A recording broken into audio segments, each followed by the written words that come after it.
maybe have heard our Inner Circle audio that we did about a year ago at Dave Sharp's house.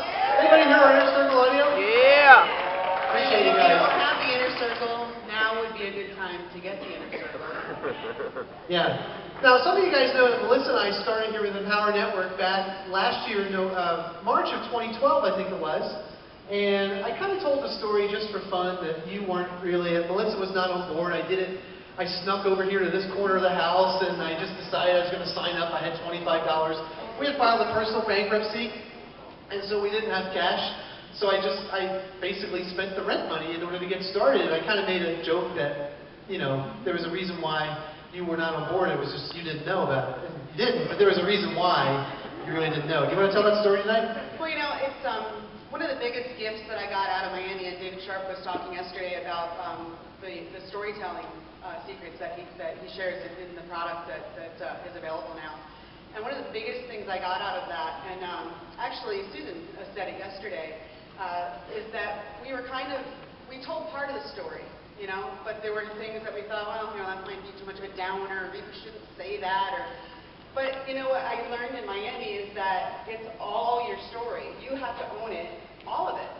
And so it was a really tough thing. The reason I wasn't there is because I had to fly back to Pennsylvania with my daughter for my nephew's funeral. And as sad as that was, it was horrible in the fact that we did not have money to have Kevin go with me. And this was 2 years after, almost 2 years to the day after my sister had died previously. And I attended that funeral alone too. And my ex-husband actually had to pay for my ticket, my daughter's ticket to go back, which was really humbling if you kind of get some of those dynamics. And it was, as many people have a lot of challenges in families, you know, I know that there are a lot of you that have fantastic families, and when we just heard Dwayne's moms here, you know, cheering for him. I don't really have that. I have a family that talks a lot about family, but when push comes to shove, at least they're not there for me. And so after this funeral, after everything had gone on, I mean, you know, of course we were challenged with money just to be able to be there. And so I had flown into Philadelphia from northeastern Pennsylvania, which is about 3 hours northeast of the Philadelphia airport.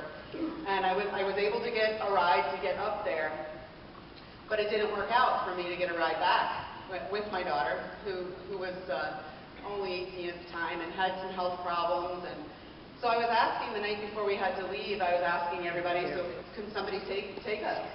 And, you know, everybody that night was saying, oh, sure, we'll get you there, no problem. Guess what? When push came to shove, no one would take us to the airport. And we were flying standby because that was the way to get my ticket cheaper.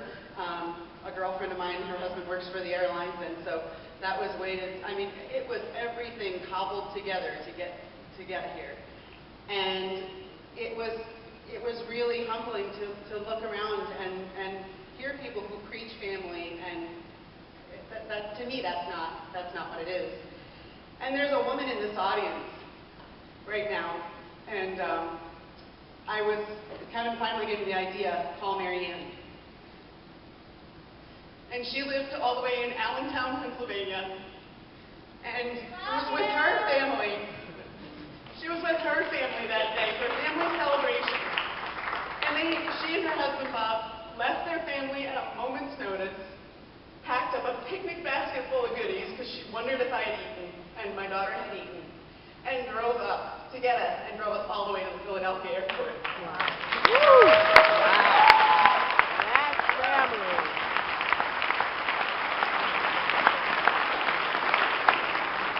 And I thanked her, and I was, you know, like I am now, and I thanked her, and I'm like, I was so indebted, and we were just so stressed out, of course. And she just turned around and she looked at me and she said, "But your family." Mm-hmm. So I want you to know, if you don't have a family, you know, in real life, you can create a family.